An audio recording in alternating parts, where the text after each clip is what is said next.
Friends, మనందరికీ ఎప్పుడో ఒకప్పుడు ఒక వింత ఆలోచన వచ్చే ఉంటుంది. అదేంటంటే, మనం ఉన్న చోట నుండి భూమిని తవ్వుకుంటూ వెళ్తే భూమికి అవతల వైపు ఉన్న అమెరికాకో లేక సముద్రానికో చేరుకుంటామా? ఒకవేళ నిజంగానే భూమికి ఇటు నుండి అటు ఒక పెద్ద రంధ్రం చేసి అందులోకి మనం దూకితే భూమికి అవతల వైపుకు క్షేమంగా వెళ్తామా లేక మధ్యలోనే చిక్కుకుపోతామా? ఆ ప్రయాణం ఎంతసేపు ఉంటుంది? వినడానికి సరదాగా ఉన్నా కూడా ఈ అసాధ్యమైన సాహసం వెనుక ఉన్న భయంకరమైన నిజాన్ని, అలాగే భూమి అంతర్భాగ రహస్యాలను ఈ వీడియోలో తెలుసుకుందాం. అయితే అంతకంటే ముందు ఈ వీడియో మీకు నచ్చితే వెంటనే ఒక లైక్ చేయండి. ఛానల్ ఇంకా సబ్స్క్రైబ్ చేసుకోకపోతే వెంటనే సబ్స్క్రైబ్ చేయండి. మొదట ఒక వాస్తవాన్ని ఒప్పుకుందాం. భూమికి రంధ్రం చేయడం అంత సులభం కాదు. ఇప్పటి వరకు మనిషి చేసిన అత్యంత లోతైన రంధ్రం రష్యాలో ఉంది. దీనినే కోలా సూపర్ డీప్ బోర్హోల్ అని పిలుస్తారు. దీని లోతు 12.2 కిలోమీటర్లు. అక్కడ ఉష్ణోగ్రత 180 డిగ్రీల సెంటీగ్రేడ్ ఉంటుంది. అంటే వస్తువులు క్షణాల్లో కరిగిపోతాయి. ఇక్కడ ఒక విషయం ఆలోచించాలి. కేవలం 12.2 కిలోమీటర్ల లోతులోనే 180 డిగ్రీల సెంటీగ్రేడ్ ఉష్ణోగ్రత ఉంటే 12,742 కిలోమీటర్ల వ్యాసం కలిగిన భూమికి రంధ్రం చేసి అవతలి వైపుకు వెళ్లాలంటే ఉష్ణోగ్రత ఊహకందని స్థాయిలో ఎంత భయంకరంగా ఉంటుందో ఆలోచించండి. మనం భూమికి వేసిన రంధ్రం నుండి భూమికి మరోవైపుకు ప్రయాణించడానికి పట్టే మొత్తం సమయం సుమారు 42 నిమిషాలు. అయితే భూమి లోపలికి ప్రయాణం అంటే అది కేవలం మట్టిలోకి వెళ్లడం కాదు, విభిన్న ప్రపంచాలను దాటుకుంటూ వెళ్లడం. మనం ప్రస్తుతం నిలబడి ఉన్న భూమి పొరను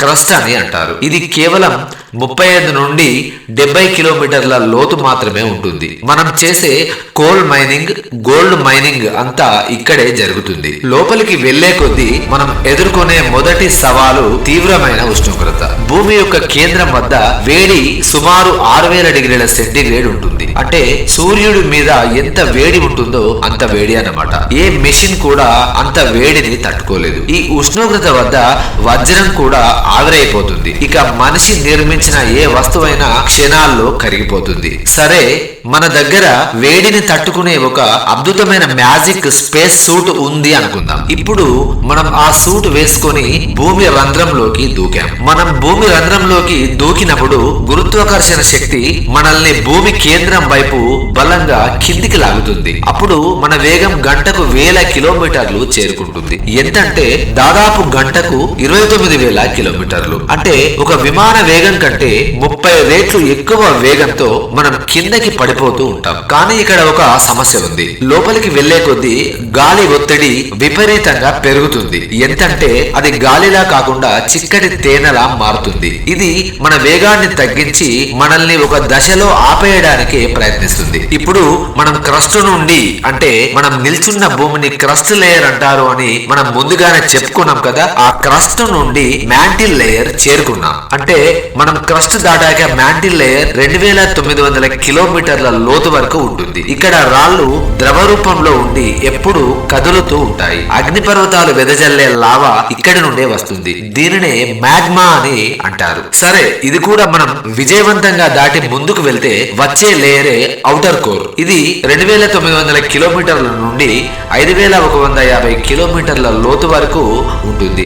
ఇది ద్రవ రూపంలో ఉండే ఇనుము మరియు నికెల్ల మిశ్రమం. ఇక్కడే భూమికి అయస్కాంత శక్తి పుడుతుంది.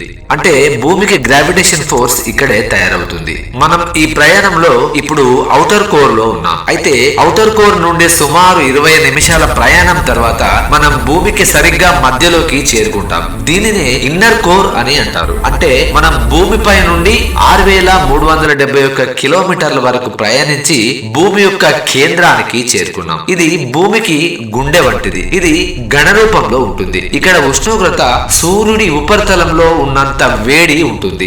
ఎంతలా అంటే 6000 డిగ్రీల సెంటీగ్రేడ్ ఉంటుంది. ఇక్కడ ఒక అద్భుతం జరుగుతుంది. ఇప్పటి వరకు మనల్ని కిందకి లాగిన గ్రావిటీ భూమి మధ్యలోకి లేదా భూ కేంద్రం వద్ద మనం చేరుకోగానే గ్రావిటేషన్ ఫోర్స్ లేదా గురుత్వాకర్షణ బలం 0 అవుతుంది. ఎందుకంటే మన చుట్టూ ఉన్న మట్టి, రాయి మనల్ని అన్ని వైపుల నుండి సమానంగా లాగుతాయి. అయితే భూ కేంద్రం వద్ద మనం ఒక్క సెకండ్ పాటు గాలిలో తేలుతున్నట్టు, బరువు లేనట్టు వెళ్ళినట్టు అనిపిస్తుంది. కానీ మనం గంటకు 29,000 కిలోమీటర్ల వేగంతో ప్రయాణిస్తున్నామని ఇందాక చెప్పుకున్నాం కదా. ఈ వేగం వల్ల మనం భూ కేంద్రం వద్ద ఆగకుండా భూమికి అవతల వైపుకు బుల్లెట్ లా దూసుకుపోతాం. నేను ఇందాక చెప్పినట్టు భూమి యొక్క కేంద్రమైన ఇన్నర్ కోర్ వద్ద ఉష్ణోగ్రత సుమారు 6,000 డిగ్రీల సెంటీగ్రేడ్ ఉంటుంది అని చెప్పాను. ఈ ఉష్ణోగ్రతకి వజ్రం కూడా ఆవిరైపోతుంది. అంటే ఇక మనిషి ఎలా అవుతాడో ఊహించడం కష్టం. సరే, ఇది కూడా దాటి మనం ముందుకు వెళ్ళాం అనుకుందాం.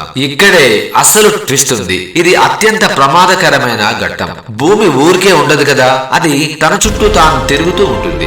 ఎంతలా అంటే భూమి తన అక్షం మీద గంటకు 1600 కిలోమీటర్ల వేగంతో తిరుగుతుంది. మనం భూమి రంధ్రం నుండి దూకినప్పుడు భూమి తిరిగే వేగం వల్ల మనం స్ట్రైట్ గా వెళ్ళలేము. మనం భూమి రంధ్రం గోడలకు 1000 కిలోమీటర్ల వేగంతో ఢీకొంటాం. దీనినే కోరియోలిస్ ప్రభావం అని అంటారు. ఉదాహరణకు వేగంగా వెళ్తున్న బస్సులో మనం నడవడానికి ప్రయత్నిస్తే పక్కకి పడిపోయినట్టే, లేదా వేగంగా వెళ్తున్న ట్రైన్ లో నుండి దూకితే ఎలా ఉంటుందో అలాగే మనం భూమి రంధ్రం యొక్క గోడలకి బలంగా ఢీకొంటాం. ఇదంతా చెప్పినట్టు మనం వేసుకున్న మ్యాజిక్ సూట్ ఎంత గట్టిదైనా ఎంత బలంగా ఉన్నా కూడా ఆ వేగానికి మన ఎముకలు విరిగిపోయి పౌడర్ లాగా అయిపోవడం ఖాయం. సరే, ఒకవేళ మనం భూమి గోడలకు తాకకుండా అన్ని అడ్డంకులు దాటి భూమికి అవతలి వైపుకు వెళ్ళాము అని అనుకుందాం. అంటే భూకేంద్రం నుండి సరిగ్గా 21 నిమిషాల తర్వాత మనం భూమికి రెండో వైపు చివరికి చేరుకుంటాం. కానీ ఇక్కడ ఒక విషయాన్ని గుర్తుంచుకోవాలి. మనం భూమికి రెండో చివరి నుండి బయటికి వచ్చేసరికి అక్కడ ఎవరైనా మనల్ని పట్టుకోవాలి, లేదంటే గ్రావిటీ మనల్ని మళ్ళీ వెనక్కి లాగుతుంది. దీని వల్ల మనం ఒక లోలకం లాగా భూమికి అటు చివరి నుండి ఇటు చివరికి జీవితాంతం ప్రయాణిస్తూనే ఉంటాం. అంటే భూమికి అటు ఇటు ఒక ఊయలలాగా ఊగుతూనే ఉంటాం. కానీ ఇది కూడా సాధ్యం కాదు, ఎందుకంటే అంత వేగంలో మనల్ని పట్టుకోవడం అసాధ్యం. ఇక్కడ మీకు ఒక సందేహం రావచ్చు, మరి బొగ్గు బంగారం కోసం కిలోమీటర్ల లోతు తవ్వుతారు కదా, వాళ్ళకి ఏమీ కాదా అని. నిజానికి ప్రపంచంలో అత్యంత లోతైన గని దక్షిణాఫ్రికాలో ఉంది. ఇది 4 కిలోమీటర్ల లోతు మాత్రమే ఉంటుంది. మీరు అనుకున్నట్టు బంగారం కోసం భూమి మధ్యలోకి వెళ్లరు. వారు భూమి ఉపరితలానికి సమాంతరంగా లేదా కొద్దిపాటి వాలుగా ప్రయాణిస్తారు, అంతేకాని స్ట్రైట్ గా కిందకి వెళ్లరు. 4 కిలోమీటర్ల లోతులోనే ఉష్ణోగ్రత 60 డిగ్రీల సెంటీగ్రేడ్ దాటుతుంది. అందుకే అక్కడ భారీ కూలింగ్ సిస్టమ్స్ వాడుతుంటారు. 12 కిలోమీటర్ల లోతు కంటే దాటి వెళ్లడం ఇప్పటికీ మన టెక్నాలజీకి అసాధ్యం. సో భూమికి రంధ్రం వేసి అవతలి వైపుకు చేరుకోవడం అనేది ప్రస్తుతానికి ఒక అందమైన కళ మాత్రమే. కానీ సైన్స్ పరంగా చూస్తే ఇది మనం ఊహించలేనంత భయంకరమైన ప్రయాణం. మీకు గనక ఇలాంటి అవకాశం వస్తే ఏం చేస్తారో మీ సమాధానాన్ని కామెంట్ చేయండి. Thank you. జై హింద్.